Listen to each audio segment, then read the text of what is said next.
So I'm going to tell you about the basics of the multifunctional role of parliament. You should first understand कि सरकार जो है वो तीन चीजों से मिलकर बनती है, लेजिस्लेचर, एग्जीक्यूटिव और जुडिशरी। लेजिस्लेचर वर्ड दो शब्दों के मिलन से बना है, लेजिस और लेटम।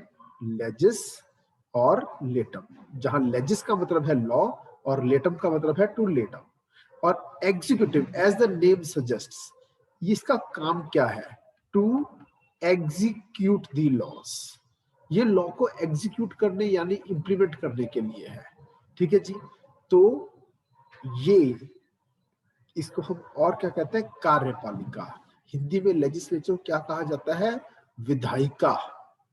ठीक है, ये कार्यपालिका। और फिर न्यायपालिका, जुडिशरी का काम है to interpret the laws, to interpret laws, कि जो लॉ बने हैं उसके हिसाब से एक केस पर अप्लाई करके बताना कि इस केस में लॉ क्या कहता है, लॉ के हिसाब से क्या होना चाहिए। क्यों? हमारी कंट्री में हम क्या मानते हैं? Rule of law. ये एक ब्रिटिश कॉन्सेप्ट है कि एक राजा की इच्छा नहीं, बल्कि जो लॉ है वो प्रिवेल करेगा कि क्या सही क्या गलत लॉ बताएगा। तो मैं फिर से बोल रहा हूं कि ये तीन ऑर्गन्स हैं, लेजिस्लेचर, एग्जीक्यूटिव, जुडिशरी। लेजिस्लेचर यानी जो कानून को बनाएगा, एग्जीक्यूटिव जो कानून को इंप्लीमेंट करेगा, और जुडिशरी जो कानून को इंटरप्रेट करेगा। क्लियर? अब लेजिस्लेचर, एग्जीक्यूटिव और जुडिशरी, ये तीन के बारे में हम बात कर रहे हैं। लेजिस्लेचर दो लेवल्स पर है, central level, state level. Executive भी दो लेवल्स पर है, सेंट्रल लेवल, स्टेट लेवल। और जुडिशरी भी दो लेवल्स पर है, सेंट्रल लेवल और स्टेट लेवल। सेंट्रल लेवल पर जो लेजिस्लेचर है हम उसको पार्लियामेंट भी कहते हैं। पार्लियामेंट, इसमें दो हाउसेस हैं, Lok Sabha and Rajya Sabha. Lok Sabha and Rajya Sabha. State level पर भी दो हाउसेस हैं, विधानसभा, विधान परिषद। विधानसभा को लेजिस्लेटिव असेंबली और विधान परिषद को लेजिस्लेटिव काउंसिल भी कहते हैं। ओके, अब आ जाए एग्जीक्यूटिव। सेंट्रल लेवल पर, सेंट्रल लेवल की जगह यूनियन लेवल भी कहा जा सकता है। सबसे ऊपर एग्जीक्यूटिव में कौन आ जाता है? President of India, president. State level पर एग्जीक्यूटिव हेड कौन होता है? वो होता है गवर्नर, वो होता है गवर्नर। तो जो पोजीशन सेंटर में प्रेसिडेंट की होती है वही पोजीशन स्टेट लेवल में गवर्नर की होती है। और प्रेसिडेंट के तुरंत नीचे है प्राइम मिनिस्टर, गवर्नर के तुरंत नीचे है चीफ मिनिस्टर, सीएम। तो जो पोजीशन पीएम की सेंटर में है वही पोजीशन स्टेट में सीएम की है। इसके नीचे होंगे council of ministers of the union. तो इसके नीचे होंगे council of ministers of the state. State level council of ministers CM के अंडर होते हैं, ठीक है। और central level council of ministers PM के नीचे होते हैं। और इन दोनों के ही नीचे होंगे फिर civil servants, civil servants. Okay, और आगे चलते हैं।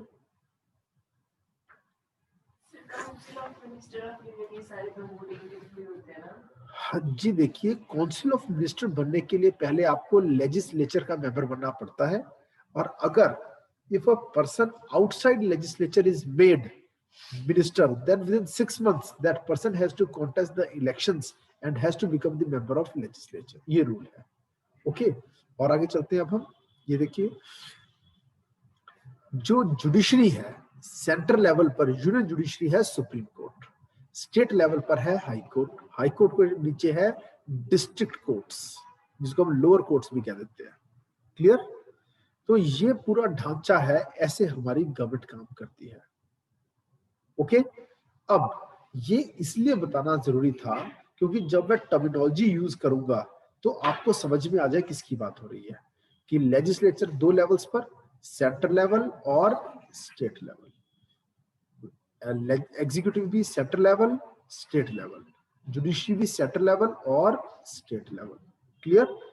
सेंटर लेवल पर लेजिस्लेचर में पार्लियामेंट यानी कि लोकसभा, यानी कि लोकसभा और लोकसभा, क्लियर लिख देता हूं ना, लोकसभा और ये लोकसभा और राज्यसभा। और स्टेट लेवल पर विधानसभा, विधान परिषद, विधानसभा को लेजिस्लेटिव असेंबली भी कहते हैं और विधान परिषद को लेजिस्लेटिव काउंसिल भी कहते हैं। क्लियर? अब आगे चलते हैं और आगे चलते हैं हम। ये देखिए हमारे यहाँ एक और मैं कॉन्सेप्ट बताना चाहूंगा आपको।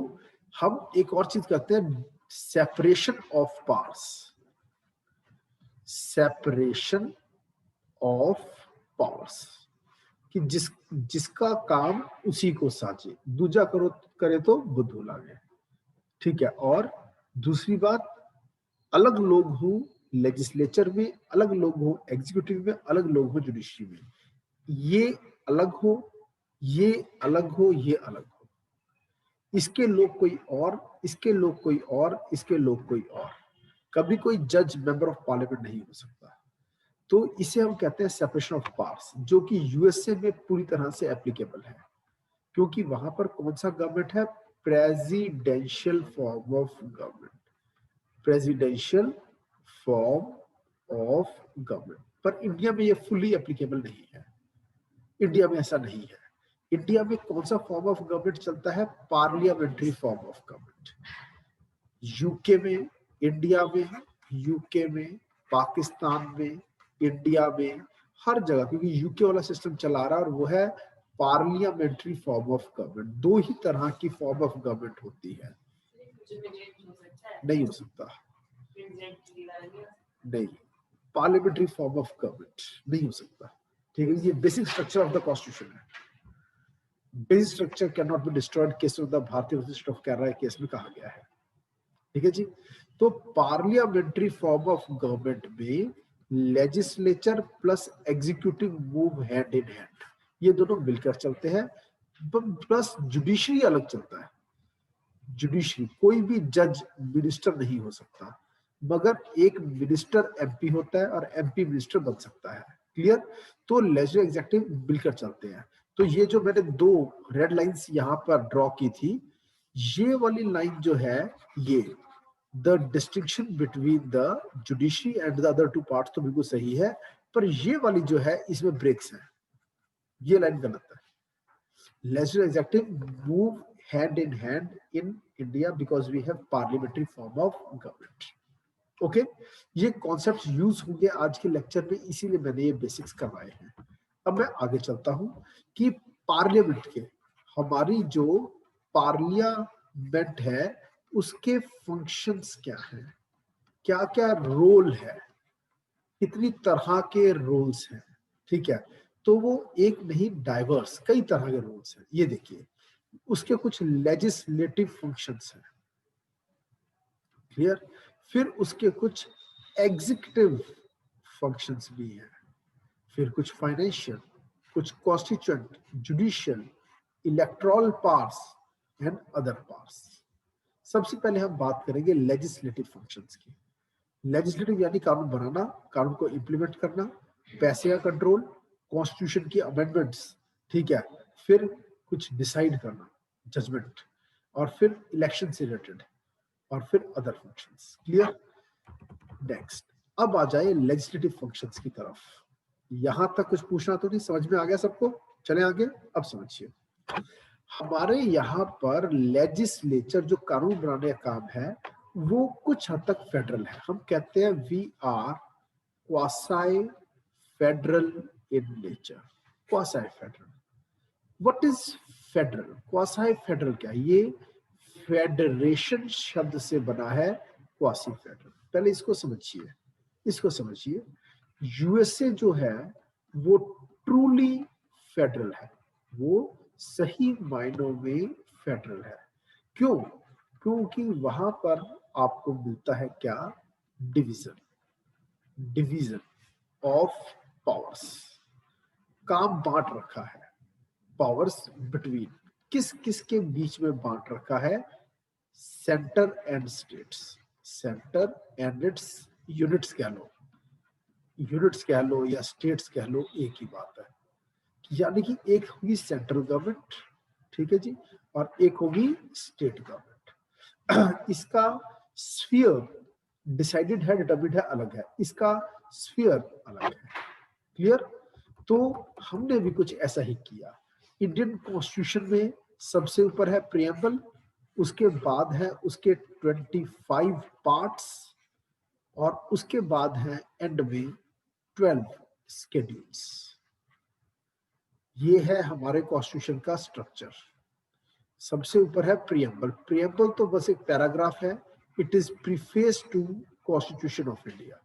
These parts are further divided into chapters. Chapters are further divided into articles. Articles are further divided into clause and subclause. ये गलत लिखा है तो एस को हटा दो, ये लो। Articles into clause, clause into subclause। और ये 12 शेड्यूल क्या है? ये कुछ लिस्ट्स हैं। क्लियर? इसी के अंदर एक है 7th शेड्यूल। 7th शेड्यूल, एक मिनट इसको यूज करना पड़ेगा। 7th,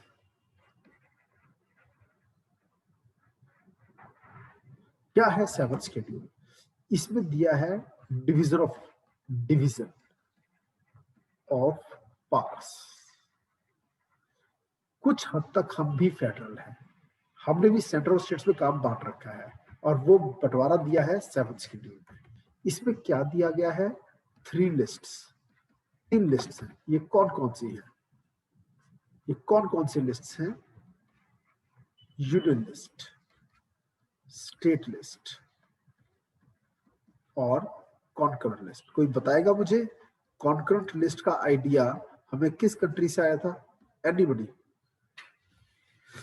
union list, state list, concurrent list, कोई बताएगा मुझे कॉन्करेंट लिस्ट का आइडिया मुझे किस कंट्री से आया था हमारे देश को?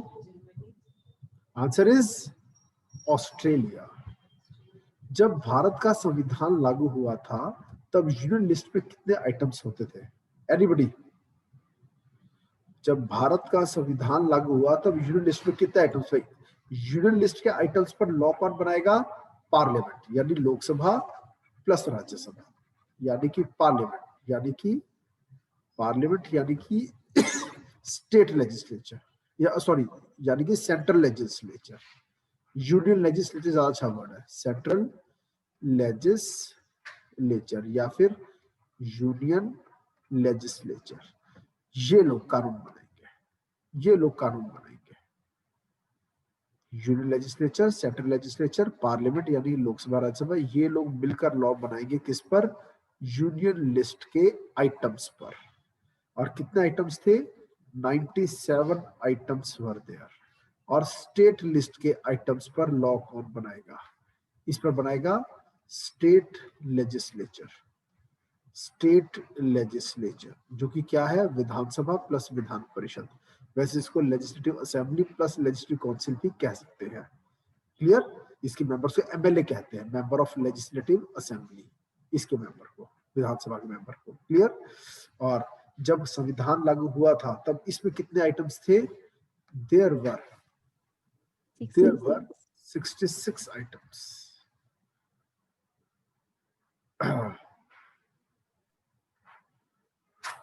यहां थे 47 आइटम्स।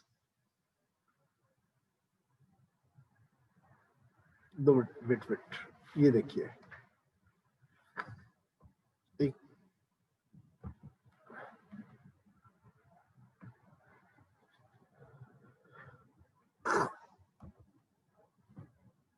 ये देख रहे?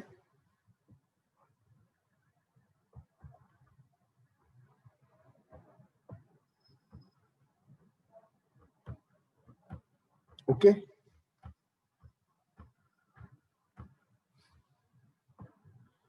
ये सब मैं आपको करा चुका हूं। मैंने अभी जो लिखा हुआ है वो है क्या?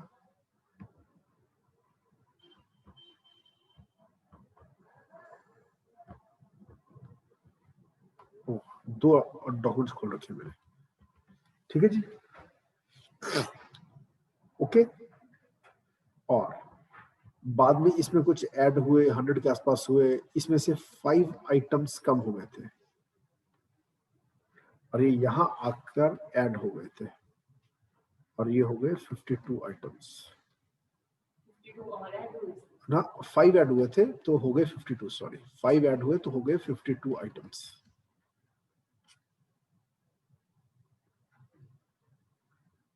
क्लियर, यहां से कम हो गए थे।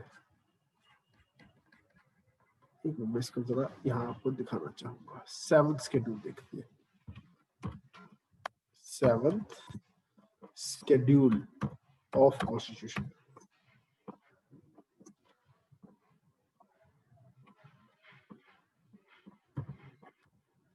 ये देखिए, this is 7th schedule of constitution, ठीक है जी।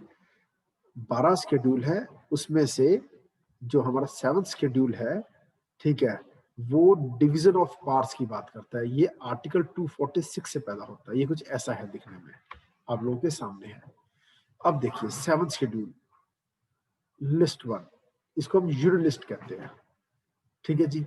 और 1, 2, 2A, ये 2A नया आइटम ऐड हुआ है, देख पा रहे हैं।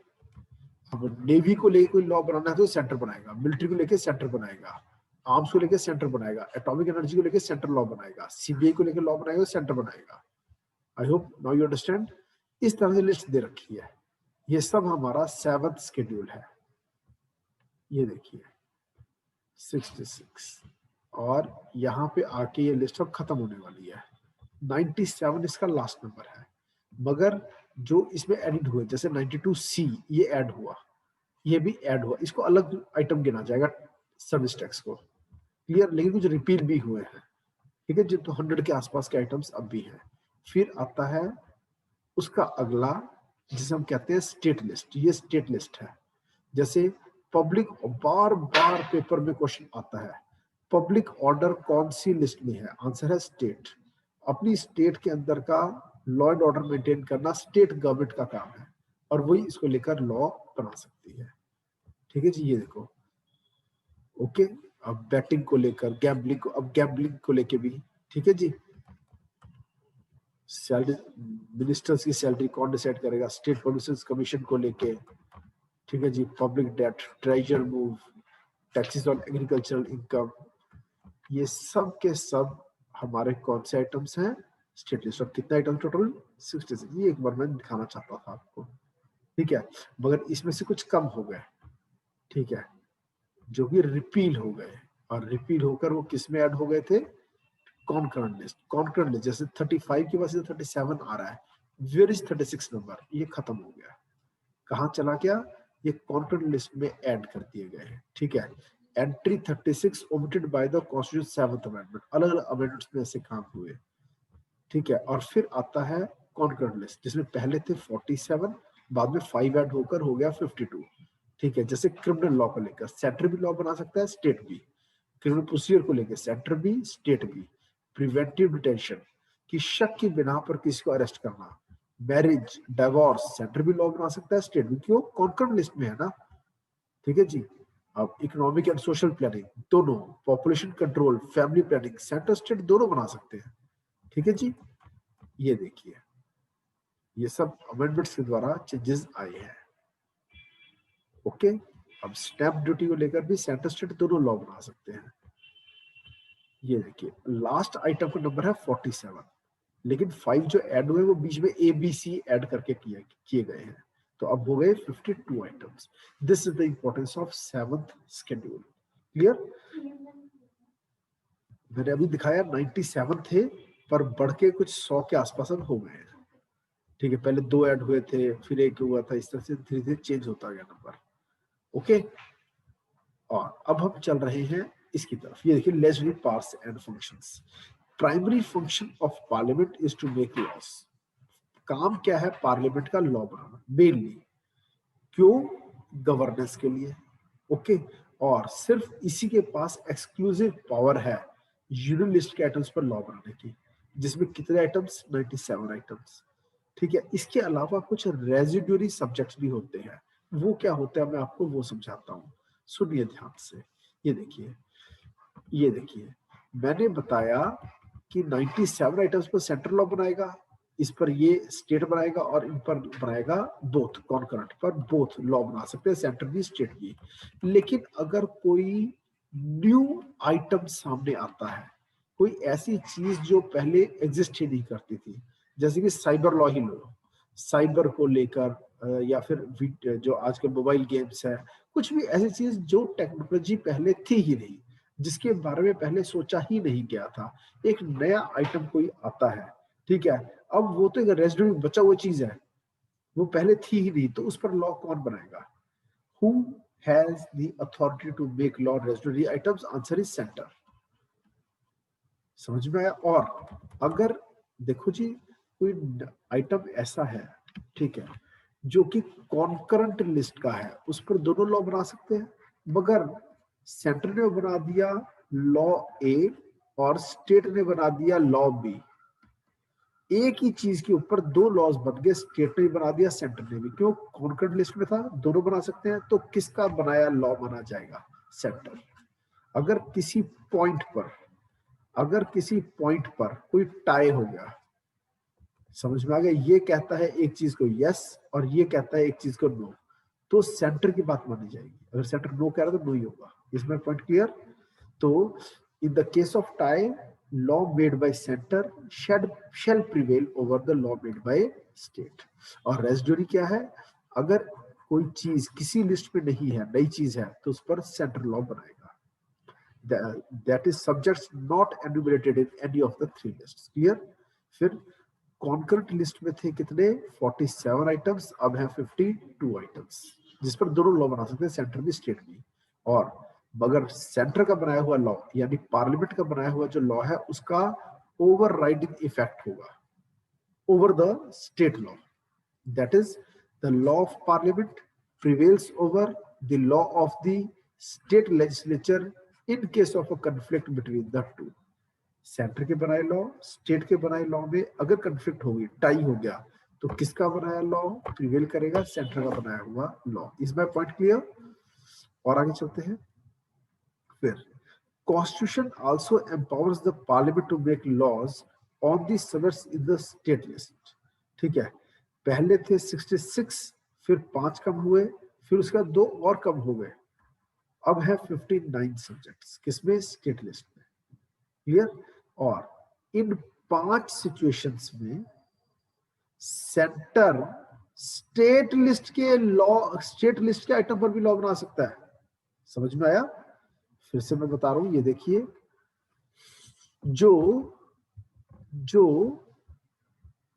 यूनियन लिस्ट के आइटम पर लॉ बनाएगा सेंटर, ठीक है, स्टेट लिस्ट के आइटम पर लॉ बनाएगा स्टेट लेजिस्लेचर। पर 5 ऐसी सिचुएशंस हैं जहां स्टेट लिस्ट के आइटम्स पर लॉ सेंटर बना सकता है। 5 सिचुएशंस। ये 5 सिचुएशंस कौन कौन सी सिचुएशंस हैं, मैं वो बताना चाहूंगा। ये देखिए, जैसे कि ये है आर्टिकल 249। आर्टिकल 249 क्या कहता है? जब राज्यसभा, जो कि स्टेट लेजिस्लेचर के राइट्स की प्रोटेक्टर है सेंटर में, स्टेट लेजिस्लेचर की रक्षा करने वाला हाउस सेंटर में कौन सा है? राज्यसभा। इसीलिए हम उसको, राज्यसभा को हम काउंसिल ऑफ स्टेट्स कहते हैं। That is called council of states. और वही काउंसिल ऑफ स्टेट्स जो कि स्टेट लेजिस्लेचर वो चेक कर रही है, वो रोक रही है सेंटर को स्टेट लिस्ट के आइटम्स पर लॉ बनाने से। स्टेट लेजिस्लेचर के हितों की रक्षा करता है काउंसिल ऑफ स्टेट्स। पर अगर वही खुद कह दे कि ये नेशनल इंटरेस्ट में है, ये राष्ट्र हित में है, कि 1 साल के लिए सेंटर को इस आइटम पर, स्टेट लिस्ट के इस आइटम पर, स्टेट लिस्ट के सेंटर पर लॉ बनाना राष्ट्र हित में है, तो 1 साल के लिए वो आइटम सेंटर को दे दिया जाएगा। समझ में आया? मगर 2/3 मेजोरिटी से जब ये बात बोली जाएगी तब राज्यसभा 2/3 मेजोरिटी से जब ये रेजोल्यूशन पास कर दे कि we for 1 year are giving this state subject to centre legislature, then it can give. Okay, फिर जब नेशनल इमरजेंसी लगी हुई है, ये बात लिखी है आर्टिकल 250 में। 250 ये कहता है if there is national emergency under article 352। Emergency 3 तरह की होती है, मैं आपको बताना चाहूंगा। National emergency, national emergency, state emergency और फाइनेंशियल इमरजेंसी। ये है अंडर आर्टिकल 352, ये है अंडर आर्टिकल 356 और ये है under article 360। If there is national emergency under Article 352, then under Article 250, Center can make laws on state list items. Article 250 कहता है 352 वाली इमरजेंसी, यानी कि नेशनल इमरजेंसी अगर लगी हुई है तो, अगर नेशनल इमरजेंसी देश में लगती है तो सेंटर स्टेट लिस्ट के आइटम पर लॉ बना सकता है। कहां लिखा है? आर्टिकल 250। क्लियर? और आगे चलते हैं। अभी खुशी ने क्वेश्चन पूछा है एग्रीकल्चर किस में आता है।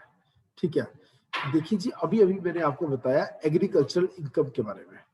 ये देखिए AGRICUL,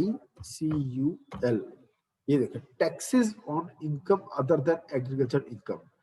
एग्रीकल्चरल इनकम पर इनकम टैक्स नहीं होता, लेकिन एग्रीकल्चर के अलावा कोई और इनकम है तो उस पर जो टैक्स लगाएगा वो सेंटर लगाएगा। ठीक है जी। और ये देखिए, हाँ, taxes on the capital value of the assets exclusive of agriculture land, तो उस पर भी सेंट्रल टैक्स लगाता है। फिर estate duty in respect of property other than agriculture land, उस पर भी सेंट्रल लॉ बनाता है। Duties in respect of succession to property other than agriculture land, उसमें भी सेंट्रल लॉ बनाएगा। फिर एग्रीकल्चर पे अगर लॉ बनाना है, including agriculture education, research, protection against pets and prevention. अब यहाँ पे सब चेंज हो गया, ये एग्रीकल्चर इनकम की बात नहीं हो रही है, ये लिस्ट जो है ये डिफरेंट हो गई। ये है स्टेट लिस्ट। स्टेट लिस्ट, ये देखिए स्टेट लिस्ट का ये जो आइटम नंबर देखिए कौन सा पड़ रहा है, 14। तो एग्रीकल्चर पर लॉ कौन बनाएगा? State legislature. खुशी, आपको आपके क्वेश्चन आंसर मिल गया? Sir, yes, actually, my objective behind it was कि few days earlier there was a message which was being spread that that in this like acts are being passed, center couldn't make laws on the state like agriculture was a matter of state and why center has made the laws. Regarding this, I wanted to know about this.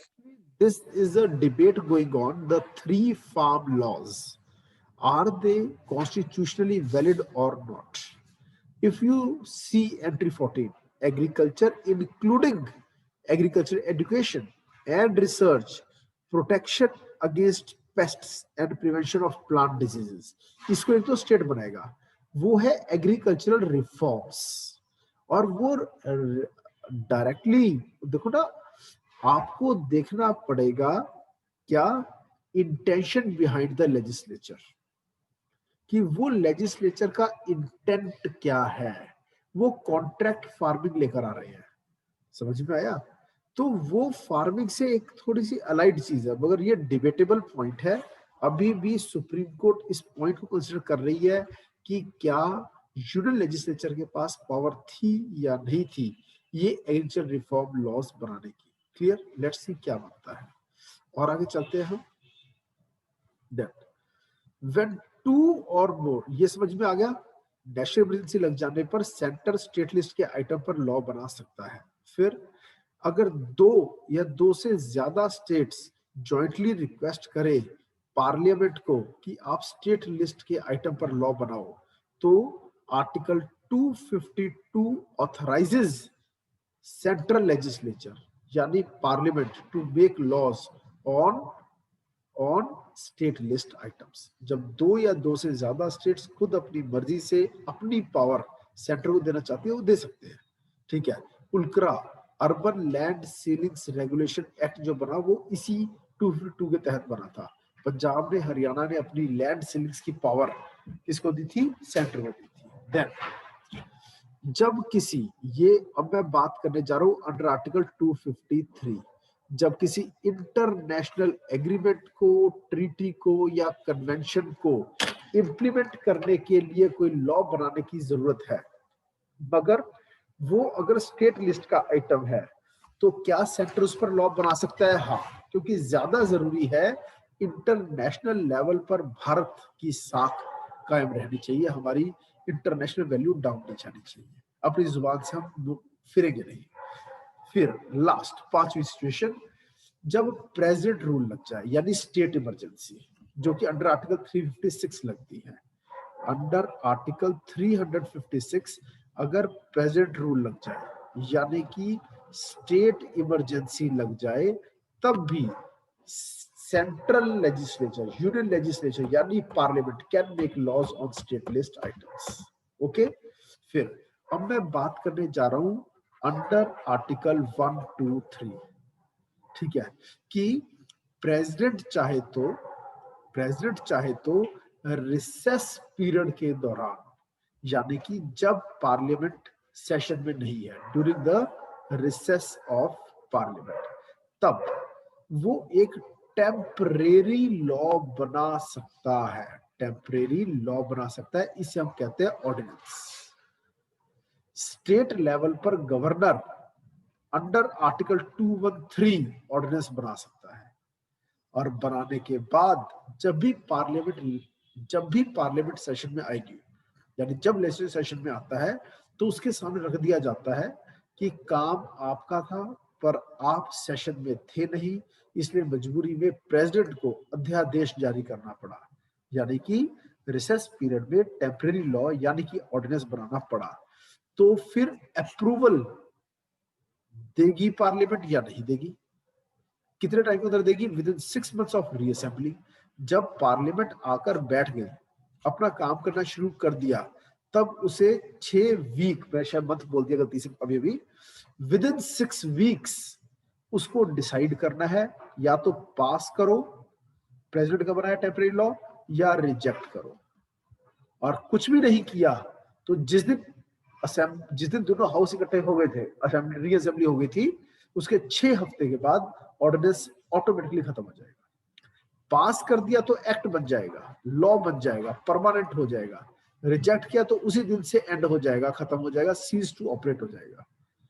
कुछ भी नहीं हुआ, ना पास किया ना reject किया।